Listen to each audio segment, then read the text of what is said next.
And hopefully we can see this a little better. We're daylight again.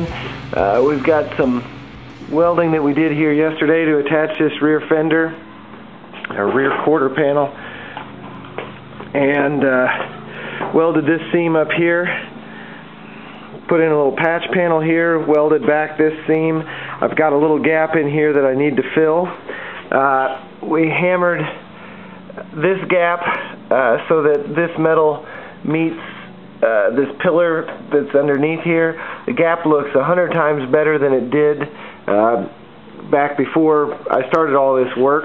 So I've got to make a little bit of a patch here or something, or weld this up. I don't think I can close that with just a weld. It would take quite a while, but we'll see. I can probably just grab a thin piece of sheet metal and stick it in there and start welding. And hopefully that will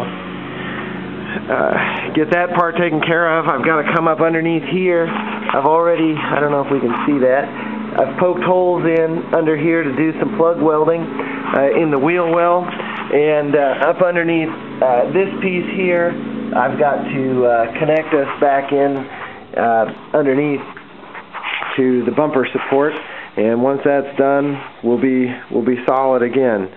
So let's see if we can take a look at what the gaps look like.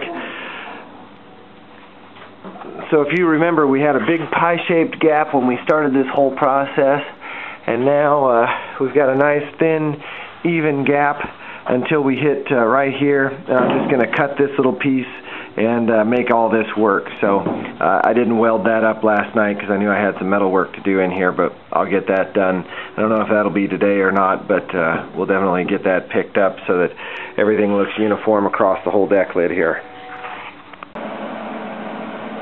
Our next move is going to be to replace this little piece in here.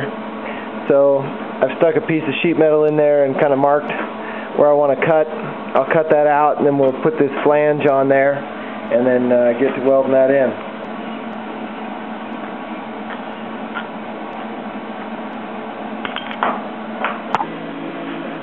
Alright, I took our piece of sheet metal there, flipped it over and transferred that same line on there.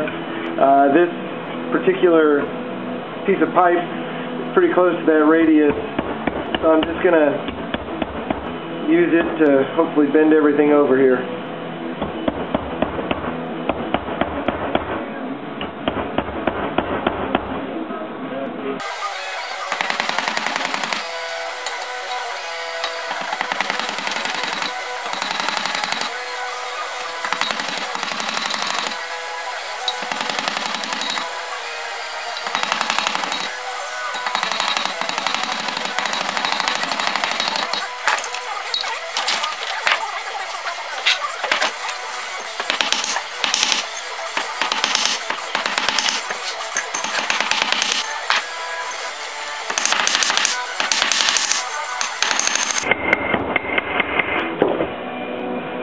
So there we go. Hopefully that'll fit. Alright, one of the things to always remember when you're welding on little pieces of metal like this is leave things as long as you can. So this little leg back here is probably, I don't know, 1/8 inch or 1/4 inch longer than it needs to be. So what I'll do is we'll put this guy in here and we'll start tacking the back side. Get it tacked into place, and then we'll tack the flanges, and then we'll finish weld everything and then grind everything back to the dimensions it needs to be.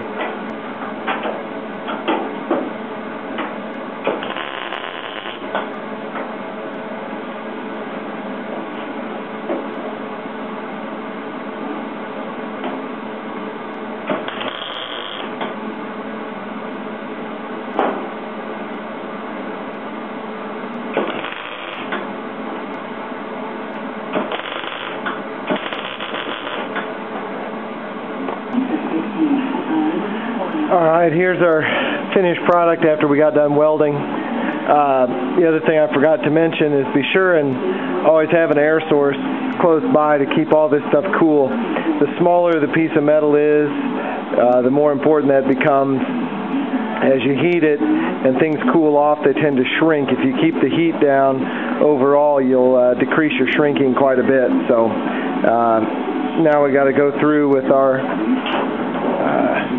die grinder here with a cutoff wheel in it and grind out all these welds that are in these little crevices, look for pinholes and fill those back in. Alright, we've got this piece of the gap here, the sheet metal back here. I can barely fit my fingernail through it, but the gap along here looks pretty good, and the gap back here looks good.